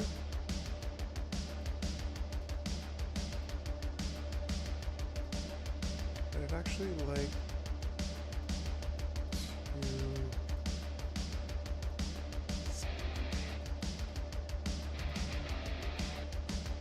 I don't know.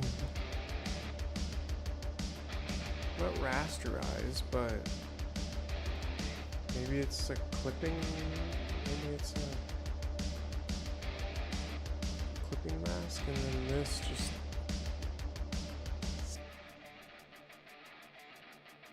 well, not quite. I'm looking for.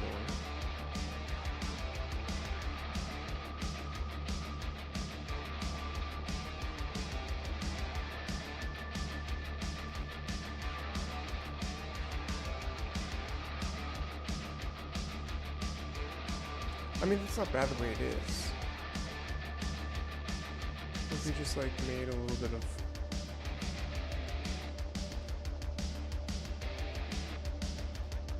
drip.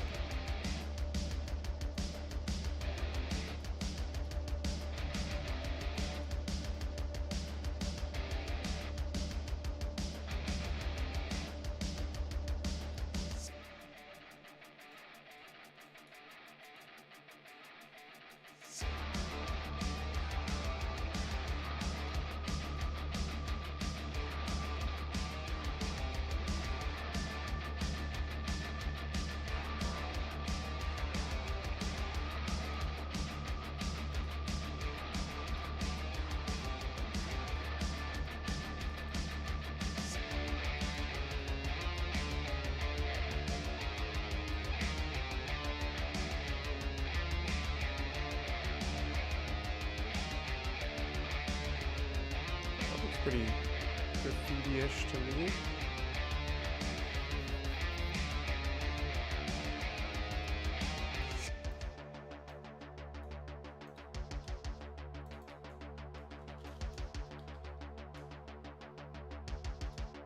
I think we just take this, drops, do a bit of a blur to it.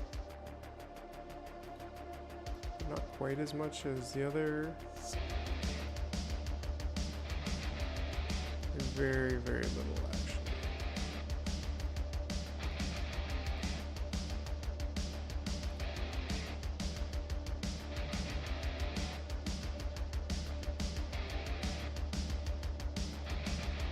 And this too would get kind of a similar treatment.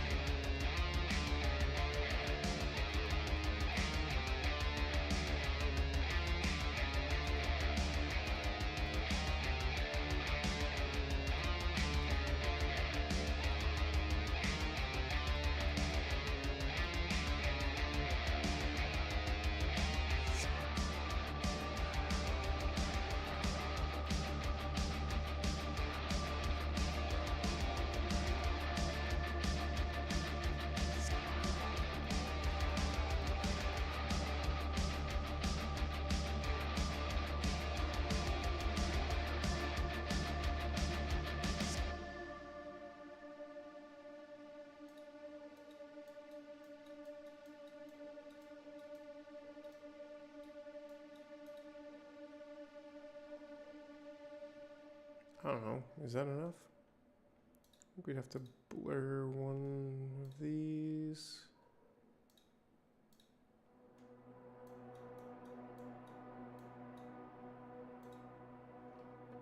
Oops.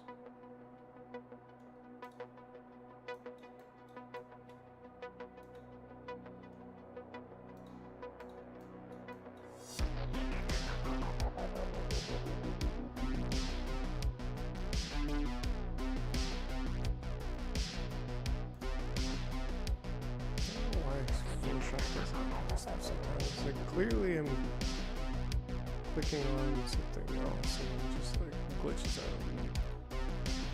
Anyways.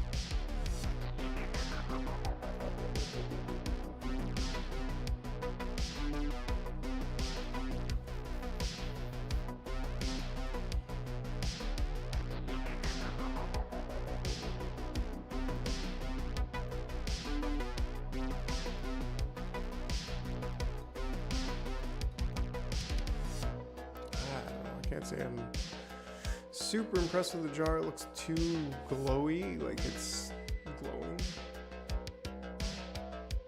This is about 100%.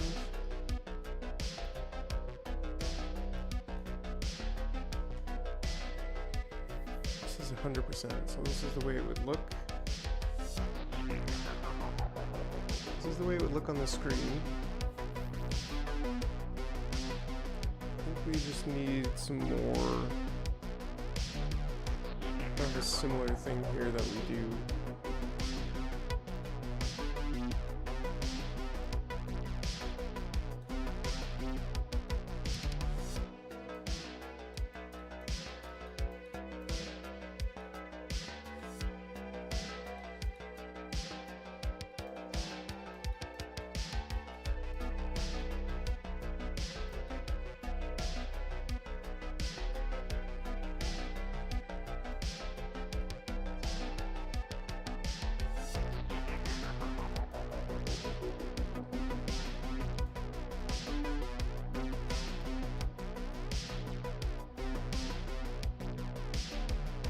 Oh yeah, you just can't see it right now.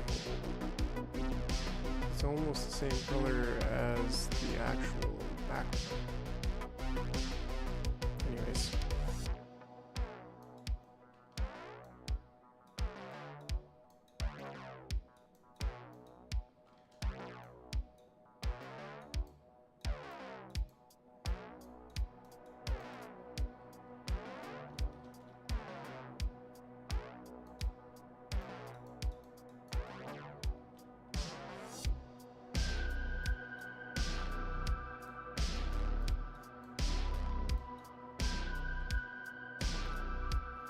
Right, like it's just kind of glowy. That's doesn't look terrible.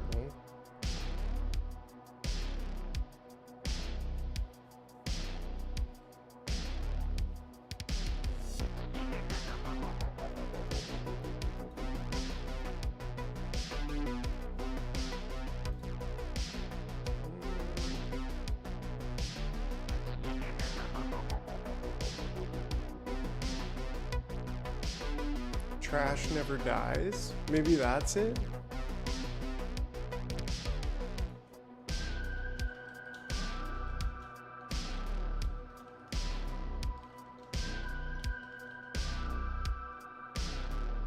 Or you couldn't smell worse if you tried. Trash never dies is a bit better.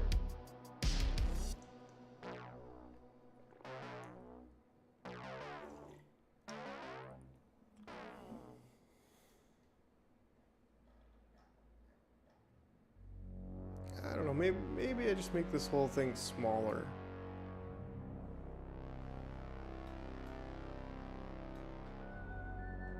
Maybe not that small.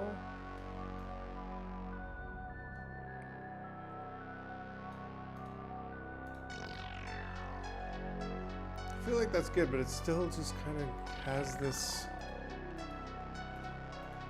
glow that I'd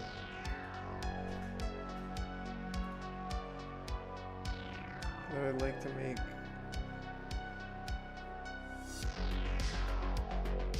not as glowy.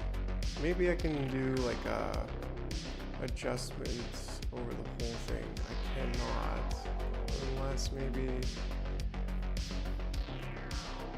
Let's see here, hue and saturation. Take some of the saturation out of it. No, this is meant to just be a clipping mask.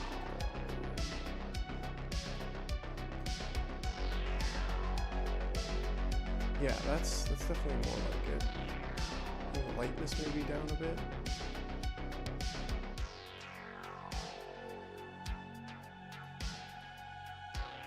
And then maybe with that I can bring some of this back.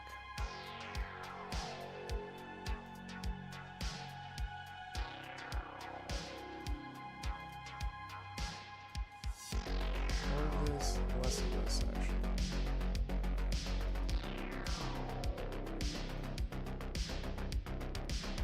Just need to brush in some of that black.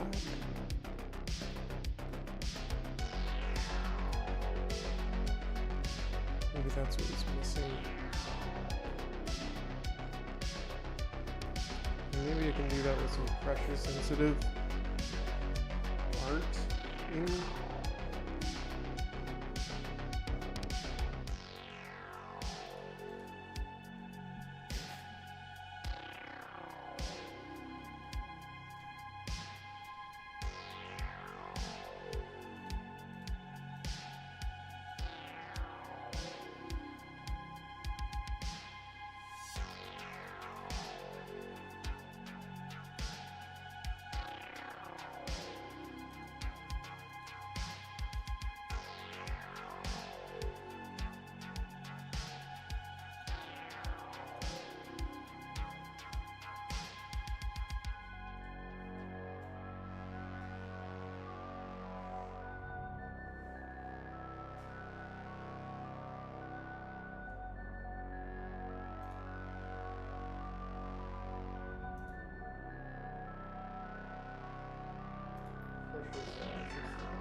That many drips. Maybe just like a little bit down here. Nah, I don't even like that.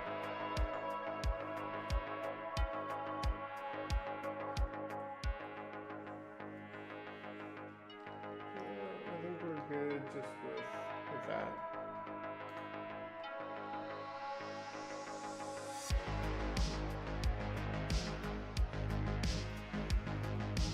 And so what's our magic line?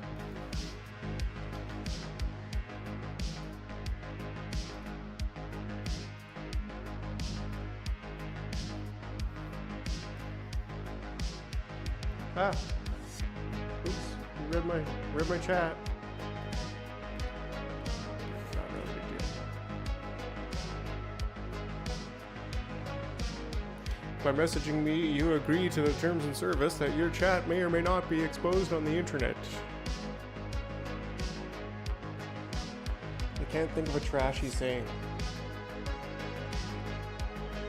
All your sayings are trash.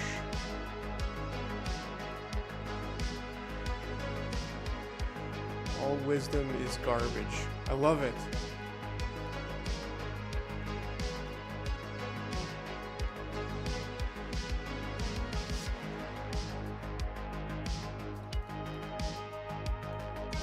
Thanks, Chuck.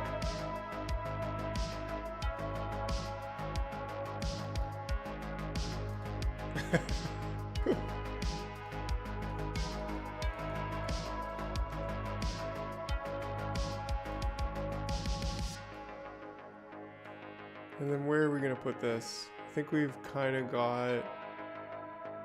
We got the MJ kind of behind the garbage, and I did that on purpose. You'll only really see it at first. And then I got the jar up there. And then the wisdom's trash stuff should be kind of just to the right of center.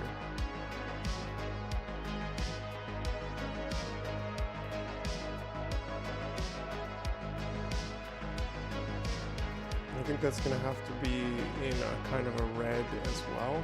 Oops.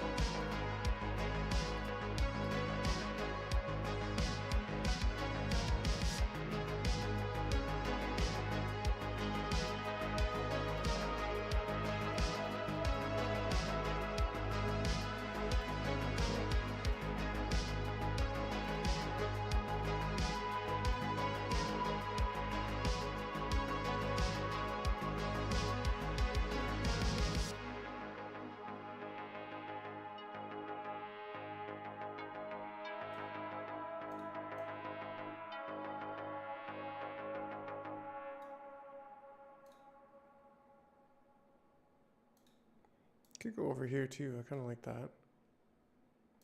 Then what if we dupe that also and make it dissolve?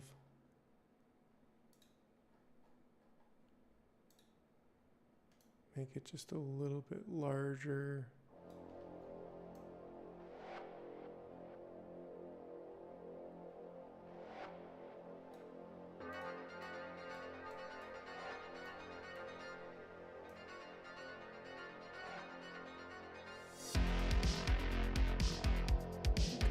Maybe we blurred it a bunch first.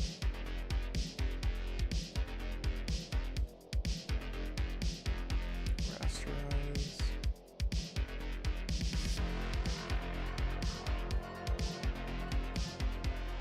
That's cool, that's good.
Okay, buddy. Yeah.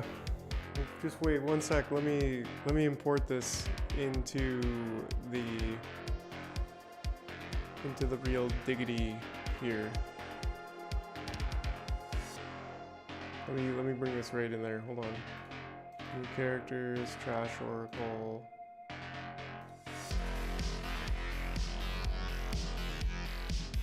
Save it over top, and that should work.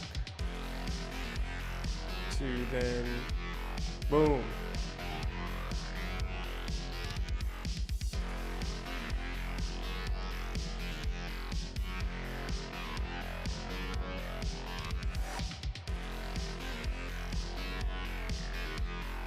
It's almost like she farts. It's great.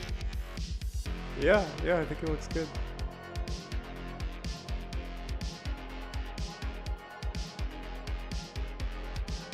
Like at first you kind of see the MJ more, and then when the fall happens,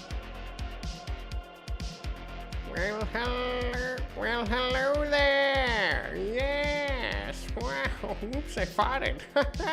Wow. Okay. Yes. Yeah, we're getting there.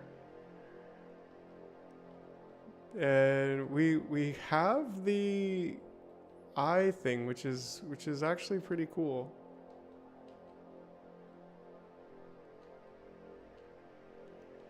It just pops right out.